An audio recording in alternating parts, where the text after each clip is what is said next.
इस कम्युनिटी के भीतर, दलितों में और मुसलमानों के भीतर पॉलिटिकली अब ये किसके साथ अलाइन होते ज़्यादा नज़दीक दिख रहे हैं, या उन लोगों की तरफ जहां जिनके घर फुल पैंट में सो के हाफ पैंट में उठ रहे हैं? बिल्कुल, देखिए बड़ी विचित्र स्थिति है कि जिनको कभी छुआछूत के आधार पर, जाति के आधार पर तमाम प्रतिबंध और बंधन झेलना पड़ा, आज उनका चरण धोकर लोग पीने को तैयार हैं। ये नेता दलितों के घर पर खाना खाते हैं, वहीं सोना, वहीं उठना, वहीं नहाना धोना चल रहा है। एक नया तरह की सियासत है, और इस सियासत में अगर आप देखेंगे तो सबसे बड़ा रोल संविधान का है, जिसने इस भेदभाव की जो स्थिति थी समाज में उसको ख़त्म कर दिया। वोट की ऐसी ताकत बन गई कि नेता जनता के चरणों में झुक गए। संविधान ने और वोट ने गरीबों और अल्पसंख्यकों का सम्मान बढ़ाया, उनकी ताकत बढ़ाई। लेकिन जो खास बात यह है कि इस समय जो देश में सियासत है उसमें विपक्ष कमज़ोर है। ये आपस में लड़ रहे हैं।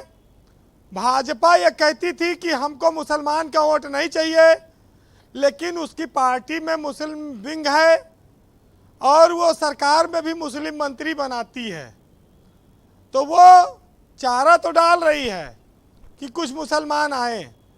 मायावती को आधा तोड़ दिया है भाजपा ने, आधा बची हुई है। वो दलित वोट हासिल करने के लिए खाना खाओ, मकान दो, राशन व्यवस्था करो, सम्मान निधि दो, सब चीज़ें चल रही हैं। वो भी देर सवेर आ जाएगा। बस एक ही कमी रह गई जो आपने कहा कि रोज़ रोज़ दलितों के घर में जाते हैं सोने, खाना खाते हैं। कभी उनको अपने घर में भी बुलाओ खाने पे, अपने घर में भी सुला लें मंत्री, तो थोड़ा और मज़ा आ जाए, भाईचारा और सामाजिक जो दूरी है वो कम हो जाए, भाईचारा बढ़ जाए। हम उस देश में हैं जहां 60% के लोग लगभग गरीब हैं, सामान्य हैं, जिनके पास भरपूर भोजन और साधन नहीं है। इस देश में कितने ऐसे लोग हैं जो रात में बिना खाए सोते हैं, भूखा सोते हैं। हम आज के दौर में तब भी देखते हैं कि तमाम लोग जूठा खाकर सोने के तैयार हैं, उनको भोजन नहीं मिलता, लोगों की जूठन खाते हैं। शादी ब्याह में तमाम जगह आपने देखा होगा। और खाने का एक लालच ये भी है कि लोग रैलियों में खाने के लिए गाड़ियों में भरकर आ जाते हैं, कई कई किलोमीटर दूर चले जाते हैं। खाना एक ऐसी चीज़ है, बीजेपी ने उसको हथियार बनाया। उत्तर प्रदेश की सियासत में बीजेपी के सामने अगर कोई टक्कर दे रहा है तो सिर्फ समाजवादी पार्टी है। कांग्रेस का राष्ट्रीय अध्यक्ष पिछले चुनाव हार गए, सोनिया गांधी अकेले बची हैं। बाकी ये चुटुर पुटुर नेता हैं। ये क्या, अगर जब बीजेपी ने कहा 70+ अब की बार, तो ब्रजेश जी ये मानिए कि वो उसके ऊपर है, वो ले जाने की कोशिश करेंगे, तो उसमें कौन कौन बचेगा? ये सब आंधी तूफान की तरह उड़ जाएंगे। जब यूपी के चुनाव में योगी को नहीं हरा पाए, तो मोदी का चुनाव तो बहुत बड़ा है, उस पर तो जनता इनसे कुछ सुनने को तैयार नहीं है। और ये जो बुलडोजर चल रहा है, ज्ञानवापी चल रहा है, कुतुब मीनार चल रहा है, हिंदू मुस्लिम चल ही रहा है, ये सब फायदा तो बीजेपी को ही जाएगा ना, और कौन लेगा इसका। लेकिन आप देखिए कि जब आप दिन भर काम करके जाते हैं तो शाम को सबको भोजन चाहिए, रोटी चाहिए। लोग दिन भर रोटी के लिए, कुछ लोग दौड़ते हैं और कुछ लोग रोटी पचाने के लिए दौड़ते हैं। इस समाज की असमानता और विचित्रता हमेशा रही है और ये रहेगी। राम राज्य की जो आइडियोलॉजी है उसमें भी तमाम सारे कमियां रही हैं। अब ये कलयुग है, जहां तावा गर्म होगा वहां नेता अपनी रोटी सेकेगा। उसको खाली अपने सरकार और कुर्सी बनाने से मतलब है। जनता चाहे जंजाल में फंसी रहे, चाहे बवाल में। हमारे देश के नेता खुद को जब भी मौका आया भगवान साबित करने पे तुले रहे, ऐसा प्रेजेंट करते हैं।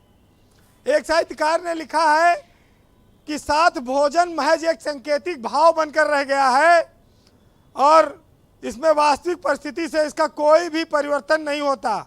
शहरीकरण और वैश्वीकरण के दौर में साथ भोजन करना अब कोई बड़ी बात नहीं रह गई है। बात तो सही है जी। लेकिन अभी जब ये लोग लड़ रहे थे, सैयद मकसूद अशरफ और हमारे वकार साहब, तो ब्रजेश जी मुझे एक बात थोड़ी सी अच्छी लगी, क्योंकि ये दोनों बहुत पुराने समाजवादी रहे हैं और कहा जाता है कि पहली मोहब्बत जो होती है ब्रजेश जी, वो पुराने मुकदमे की तरह होती है, मतलब ना खत्म होती है और ना बाइज्जत बरी होने देती है। तो ये हाल वैसे है कि जब जब सपा की बात आएगी ये लोग टकराएंगे, लड़ेंगे, तो टीस उठती है मन में। हाँ भाई, ना खत्म होगी ना बाइज्जत बरी होंगे जी। ये वो पहली मोहब्बत है ना, तो ये चलता रहेगा मामला। जी वीरेंद्र जी। बहरहाल जब महंगाई बढ़ती है उसका असर सब पर जाता है, गरीब पर, अमीर पर। हम किसी को मुफ्त देकर, किसी को कुछ चीज़ें उपलब्ध कराकर क्या श्रीलंका की स्थिति हम नहीं देख रहे हैं? हमें अपने देश में वास्तविक रोजगार पैदा करना है, वास्तविक तरीके से लोगों को मजबूत बनाना है।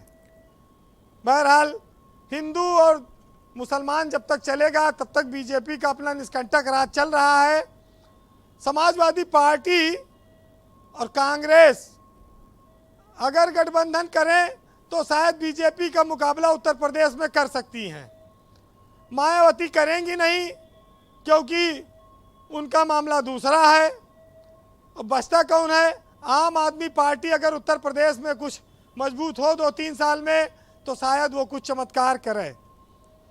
ये भेदभाव की सियासत नफरत की स्थिति तक आ गई है, लेकिन जी हमको आपको ये मानना होगा कि जितने भी धर्म, जितने भी पैगंबर, दीन, ईश्वर, अल्लाह, भगवान, ये सब जितने भी तरीके हैं सब एक के पास जाने का रास्ता है। सब एक पेड़ की विभिन्न शाखाएं हैं।